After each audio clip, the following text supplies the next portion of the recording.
A ver, hoy vamos a meternos de lleno en una historia increíble sobre cómo reconstruir un mundo entero desde cero. Pero ojo, que no va del genio que lo empezó todo, sino de la heroína, la más improbable de todas que tuvo que salvarlo. Imagínense la escena por un momento. Un planeta donde, en un solo instante, toda la humanidad se convierte en piedra. Una calma absoluta que dura casi 4 milenios. Y bueno, de esa quietud, de repente, emerge Senku Ishigami. Un cerebro prodigioso, vamos, con una misión que parece una locura: reconstruir 2 millones de años de historia humana partiendo de la nada. Pero no, esta no es su historia. Es la historia de la persona que, contra todo pronóstico, tuvo que salvarle a él y, de paso, al futuro de toda la humanidad. Vale, para que nos hagamos una idea de la magnitud de esta hazaña, primero hay que entender el mundo que se perdió. Un mundo que Senku reconstruyó a una velocidad de verdad vertiginosa, llevando a la humanidad a la edad de piedra a una revolución científica en lo que parece un abrir y cerrar de ojos. Claro, al principio, ¿qué haces? Pues lo más básico, ¿no? Herramientas de piedra, la fórmula para revivir a la gente, el jabón, vamos, los cimientos de cualquier civilización. Cada pequeño descubrimiento era un paso de gigante. Pero es que el ritmo se aceleró de una forma increíble. De la piedra pasaron al hierro, a generar electricidad a mano, e incluso a crear antibióticos para salvar vidas. Ahí, en ese momento, nació el reino de la ciencia. Y el avance fue tal que ya no era solo vamos a sobrevivir, sino vamos a vivir bien. Crearon su propio refresco, forjaron katanas de acero y hasta fabricaron gafas para corregir la vista. La ciencia de repente parecía que lo podía todo. Pero ojo, que en medio de todo este jaleo de genios y guerreros, había alguien, una figura pequeñita y silenciosa, que observaba todo con una fascinación increíble, sin tener ni idea de que su papel iba a ser el más crucial de todos. Hablamos de Sueka. Para ella el mundo era, pues eso, una mancha borrosa, algo incomprensible. Su miopía la aislaba del resto, obligándola a esconderse bajo una máscara de sandía solo para poder enfocar un poquito la vista. Y aquí llega el momento que lo cambia absolutamente todo. Para Suika, la ciencia no fue una lección de química en una pizarra, fue un milagro personal. Por primera vez en su vida vio el mundo con claridad, las caras de sus amigos, y en ese preciso instante entendió el verdadero poder de la ciencia: ayudar a la gente.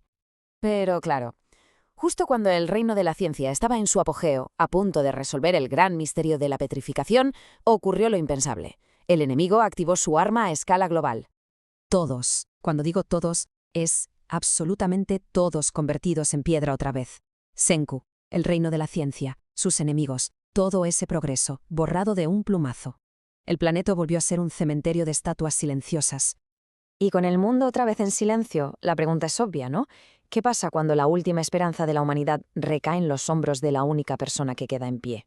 2 años después del silencio, un golpe de suerte la trae de vuelta. Y ahí está Suika, con apenas 12 años, completamente sola en el mundo. Durante los siguientes 5 años, luchó contra la naturaleza, contra la soledad, contra la desesperación.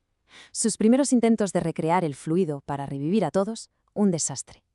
La lluvia le destruyó la delicada granja de ácido nítrico, un proceso que con suerte lleva un año entero.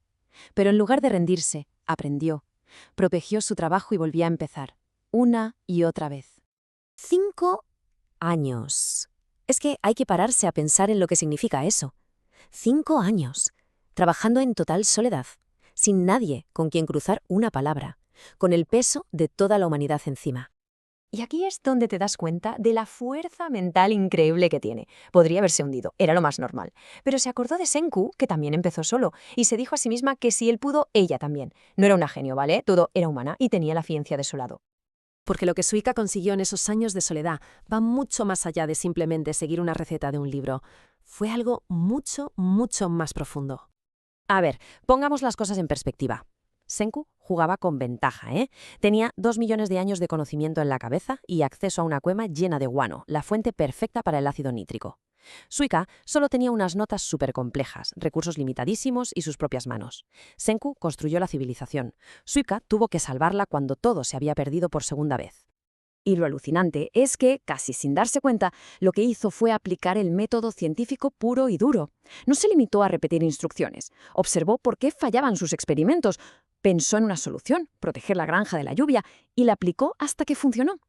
Eso Eso es el corazón del pensamiento científico. Así que todo este viaje no va solo de sobrevivir. Es la demostración práctica de la idea más potente de toda la serie.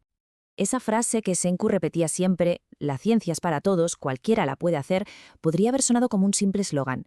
Pero Suika la convirtió en una verdad absoluta. Ella fue la prueba viviente. Es que el cambio es brutal. Pasa de ser una niña dependiente a convertirse en la científica que salvó el mundo. Su historia es la encarnación perfecta del mensaje de la serie. La ciencia no es de una élite, es una herramienta que nos da poder a todos.